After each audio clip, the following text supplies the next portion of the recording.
Morning Star Astrology. I hope you're all doing well today. Thank you for being here and thank you for coming to another video. Today I have a very cliche video, and I actually recorded this a couple days ago and didn't love the way it turned out, had some new revelations. So this is actually my second time recording this. Anyway, the video today is 23 life lessons I have learned in 23 years.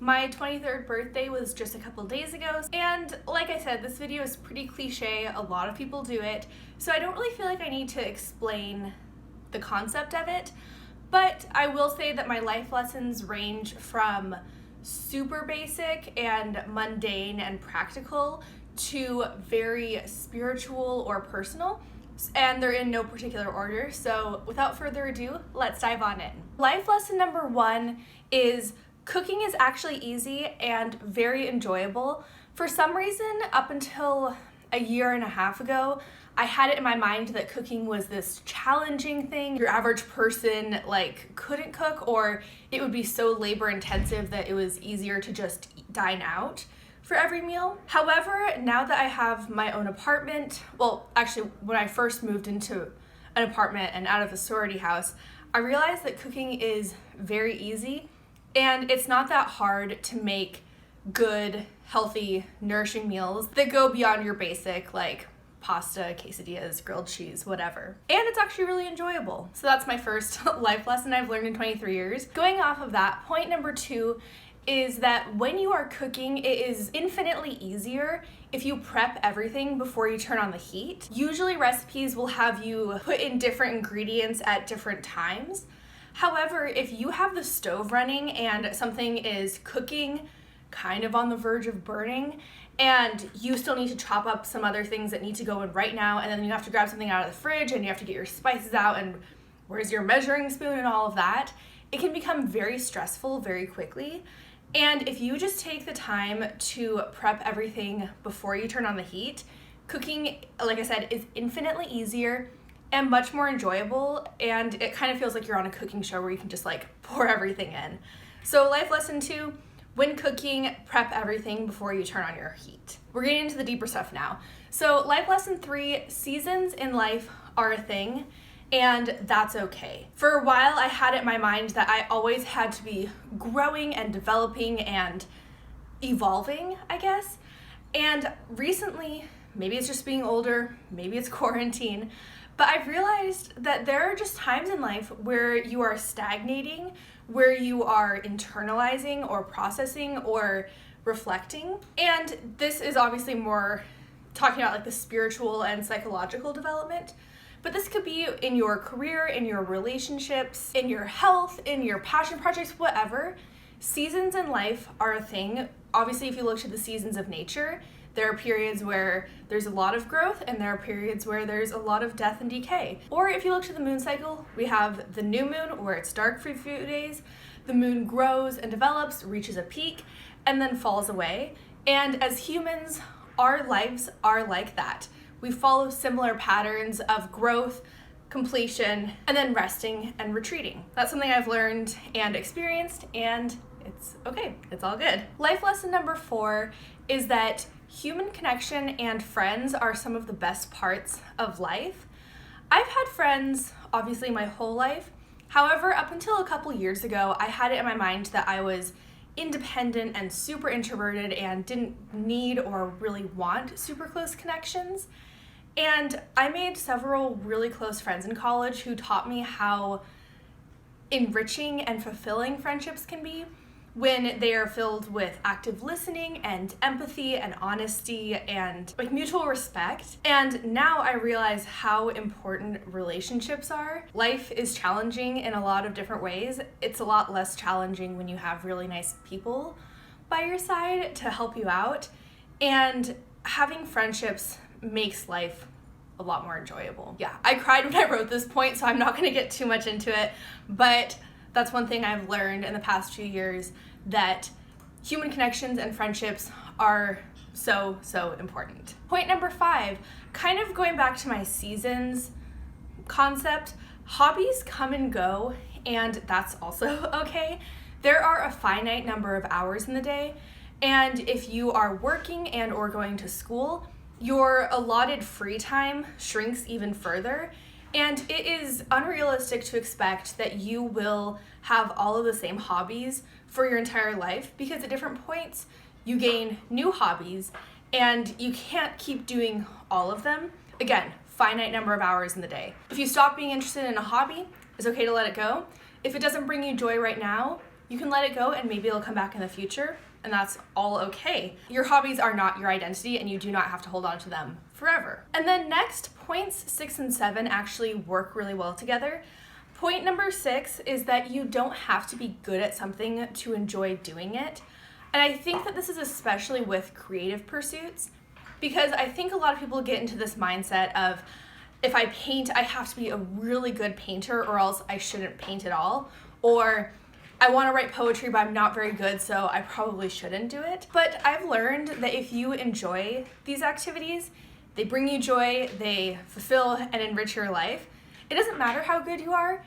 I say do it. I think that it's important to do things because they bring us joy and not only because we can make money off of them or we're objectively good at them. However, this ties into my next point, because if you want to get good at something, you don't get better at doing it by not doing it. You get better at it by doing it. My dad and I watched this yoga class back in like 2016. And in this online class, the yoga instructor said, all right, we're gonna do some push-ups now, because you don't get better at doing push-ups by not doing push-ups. You get better at push-ups by doing push-ups. And that has always stuck with me. And anytime I find myself thinking, I'm not very good at this, I'm not gonna do it, I go back and correct that thinking by reminding myself, if I don't practice piano, I'm not going to get better at playing piano. I'm not gonna get better at it by just sitting here and dreaming about it. If I wanna get better, I actually have to do it. So life lesson 7 is you don't get better at something by not doing it. Number 8, it's really important to learn how to be alone, because there are going to be periods in your life where you have to function on your own. A lot of people are experiencing that right now with COVID and isolating themselves and all of that. However, on a more persisting level, every single night when you go to bed, even if you are laying next to the love of your life, you are alone in your mind. Towards your death, you will probably be alone. Ultimately, we die alone and go on to whatever comes next on our own. And there are just times like day to day or periods, like I said, there are seasons to life, where you will have to be on your own. And it's really important to be okay with that. You don't necessarily need to love it and crave it. However, it is important to be able to be comfortable with being alone. And this comes from practice. Again, you don't get better at something by not doing it. I think practicing being alone is really important. Getting to know yourself better and finding activities that you can do on your own make it a little bit easier to be alone. I'm kind of rambling, but basically this point is it's really important to learn how to be on your own and be okay with that. Life lesson number 9 is that daily meditation and yoga will change your life. This is obviously on a physical, mental, and emotional level. Physically, you become more mobile, more flexible, and stronger. On a mental level, you are more accurately able to perceive the world without judgments and attachments and stories that you're placing onto it. And emotionally, things kind of rock the boat a little bit less, and you gain a sense of equanimity that makes it a little bit easier to deal with the hardships of life. Number 10, I wrote, it's okay to disagree with other people. I'm obviously not talking about xenophobia, sexism, racism, misogyny, etc. I'm mostly talking about ideas or theories or concepts or worldviews, obviously excluding the things I just mentioned. And it's also okay to learn from people who you don't 100% agree with. Sometimes I'm listening to a podcast and I agree with 80% of what the person is talking about, but then they mention something and it's like, I actually don't agree with that. But that doesn't discredit the fact that they do have a lot to teach me and they do have a lot of wisdom, even if we don't agree with them on everything. I think with modern technology and the algorithms of the internet, we are kind of funneled into an echo chamber where we are shown media and people with the exact same ideas as us. And after a while, it's just a confirmation bias. And in the process of learning and growing and developing, I think it's really important to hear other ideas. Even if you disagree, it's still good to hear them and learn why you disagree, instead of just discrediting anyone with those ideas or the ideas themselves. If you don't agree, that's fine, and you might learn something new. It's okay to disagree with other people. You don't always have to agree with everyone. Number 11, read a lot. I personally believe that there is a book out there for everyone. I think that a lot of people are turned off from reading because they go through their high school English class and they read classics that don't really appeal to them or don't tell stories of people who are like them. However, I think that reading is really important. It literally rewires your brain in a positive way. It makes you more intelligent, it expands your ideas about the world, etc. There's so many benefits to reading, and I think that everyone should read as much as they care to. And I think that there is a book out there for everyone, or a genre for everyone. It just might take some digging to find what's best for you. That's something I've really learned, is reading is really important, and there's a lot of good stuff out there to read. Number 12, no one is better or worse for their gifts, talents, personalities, or bodies. Again, I'm not talking about people who are racist, misogynistic, homophobic, transphobic, xenophobic, etc. For example, if you are a very type A person, very ambitious, goal motivated, driven, whatever, and you see someone who is more artistic and creative and go with the flow, neither person is better or worse. Everyone has different goals and purposes in life, and as long as you are not hurting anyone, there is nothing wrong with your gifts or talents or personality or the path you pursue. And obviously that goes for body types as well. You are not better or worse because you are slimmer or more muscular or larger or smaller. Number 13, we're getting back to the practical stuff. Learn how to budget and keep a budget sheet. I am personally not the most financially literate person in the world. I know a little bit about budgeting, but I don't really know about like investing or the stock market or how to set up like a retirement account or anything. However, I think that learning how to budget your money is the first step towards financial literacy, and it's not all that challenging. There are so many templates online of budgeting sheets, and quite honestly, it's not that hard to make your own. I've made my own several times, and learning where your money goes and how much money you're spending on certain activities or at certain stores or whatever can be really eye-opening, and I think that's the first step towards spending your money better. So yeah, learning how to budget is a crucial life skill and a huge lesson that I have learned. Okay, I think we're almost halfway through. Number 14, everyone can benefit from therapy. Whether or not you have a mental illness or some traumatic experience that you think would justify going to therapy, you could benefit from therapy. No matter how okay or self-aware you are, there is always something that can be learned from someone who has an unbiased outsider's perspective and is kind of looking at your world and your life through a bird's eye view.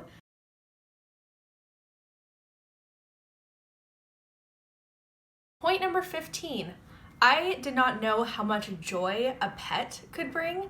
Obviously, I have my little loaf of bread back there. I didn't have a pet growing up. My mom got her cat about 1.5 years ago, and as much as I love him, I'll insert a picture here if I can. He's a really, really cute cat. But I didn't have a cat like of my own, and I didn't realize how much joy a pet could bring to my life on a day-to-day basis. And oftentimes it's the very small moments that bring me the most joy.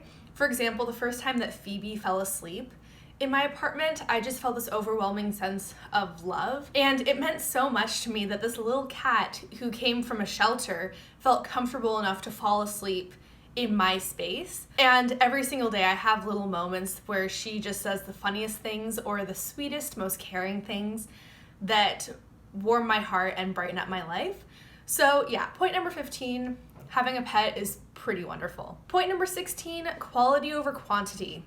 This one's pretty straightforward, so I'm not going to dwell on it for too long, but I think this applies to consumerism and also friendships and relationships. Like I was saying with the hobbies, there's a finite number of hours in the day, and I think it's worth it to invest into a select number of people or hobbies or interests rather than trying to spread yourself too thin. And yeah, quality over quantity. Number 17, getting enough sleep is a game changer. I survived college on like 6 to 7 hours a night. And now that I'm out of school, I'm able to get a full 8 hours of sleep each night. And it's night and day, quite literally. The way my brain functions, the way my body functions, my energy levels are consistent throughout the day. I don't have dips, I don't have to rely on coffee as much. If you can get 8 hours of sleep each night, or 8 to 10 I think is the normal range, it's a game changer, so get enough sleep. Number 18 is radical acceptance, and I first learned about this concept in 2014, and I think about it at certain times more or less. It's not always like right in the forefront of my mind. However, radical acceptance is so important as you navigate the world. Being able to observe your thoughts and your emotions and vocalize, I accept that this is the way I feel right now. I accept that this is the way the world is right now. And just understanding this is the way things are. It doesn't mean that you're okay with it or that you forgive the situation or it's whatever. It simply means I recognize and acknowledge that the world is like this. My feelings are like this in this moment. My thoughts are like this. It's so important, and anytime I feel myself kind of getting out of balance and spiraling down a story that my mind is telling me, my monkey mind gets going a little too much, radical acceptance really comes in. And even if it doesn't solve the problem immediately, it helps me to be more present and to be more mindful of where my mind is going. And even if I just say to myself, wow, my mind is really active right now, that's enough to kind of start to slow things down. I think it's a really important tool to have in your arsenal. Number 19, change doesn't happen overnight. Shocker, right? I don't need to spend too long on this one. I know I've said that and I've spent a long time on other points, but I think this is important to think about and just kind of remember every time that I want to change something in my life. I think that they say it takes like 30 days or maybe it's 12 weeks to have a new habit stick. And so when you're changing something in your life, it's important to remember and understand that it's not going to happen overnight. It's going to take a while and there will be slip-ups along the way. However, change is worth it. You just have to remember that it's not going to immediately like change and the next day you'll wake up and you'll have the perfect life. It requires work and it takes time. All right, we're getting close to the end. So number 20 is slow down and sit in silence sometimes. And I'm not really talking about meditation here because I think that meditation is something different. I'm more so talking about just taking moments to pause and breathe throughout your day. I feel like American society is so focused on go, go, go, like do something and then get right to the next thing and no time for rest. And if you're not doing something, then pull out your phone or computer and get distracted. And there are so many distractions and there's this sense of immediacy and instant gratification everywhere you go. And it's so important to just slow down for a minute, take a few minutes without your screen, take a couple of deep breaths. It helps you to become more present and more aware. And I think it's just really good for your mind to not always be running and like kind of skidding out, almost like wheels spinning so fast all the time. Lesson number 21 is taking care of your mental and physical health. It's something that you have to do every day.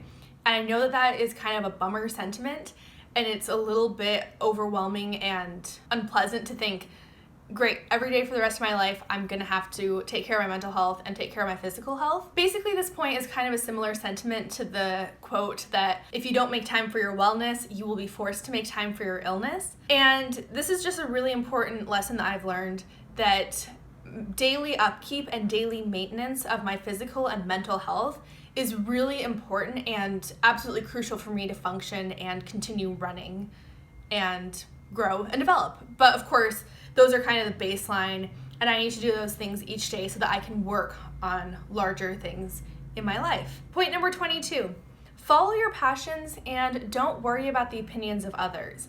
The most interesting people I have met in my life are the people who are super passionate about something. It's usually something kind of niche, and even if I'm not interested in the same thing that they are and I find it weird or whatever, I still think it's really cool for people to be super passionate about something. So whatever you're into, whatever interests you, hobbies, topics, that one band that you just really love, Go all in, be fully passionate about it, and don't worry about what other people think, because if you enjoy it, if you're passionate about it, and you want to spend your time learning about that and practicing that or whatever, go for it. Which leads perfectly into my final point, number 23. Ultimately, you can't please everyone in life, so focus on what makes you happy. There's a quote from somewhere that you could be the juiciest, ripest, sweetest peach in the world, and there will still be someone who doesn't like peaches. And so ultimately, just focus on what makes you happy. I don't know what the meaning of life is. I don't think I ever will. But ultimately, really all we can do in this human life is do what makes us happy. Spend time with people who love, support, and inspire you. Practice hobbies that bring you joy and challenge you. Focus on being present and finding beauty in the present moment. I choose to see the beauty. So those are my life lessons. That's what I've learned in my 23 years here on Earth. Just focus on what brings you joy. Don't get too caught up in your mind. Practice radical acceptance. Meditate, do yoga, read, and make time for the people in your life. That's all I have for today's video. I hope you guys enjoyed this kind of sit down and chat type of format. If you enjoyed this video, please leave a comment. Let me know what you thought. Leave a like, subscribe if you aren't already. If you're interested in getting a birth chart reading with me, I'm still having a sale for 23% off all readings in honor of my birthday. This sale is going on through the end of Sagittarius season. All details to get 23% off will be in my description box below. And yeah, I will see you with another video very soon. Bye!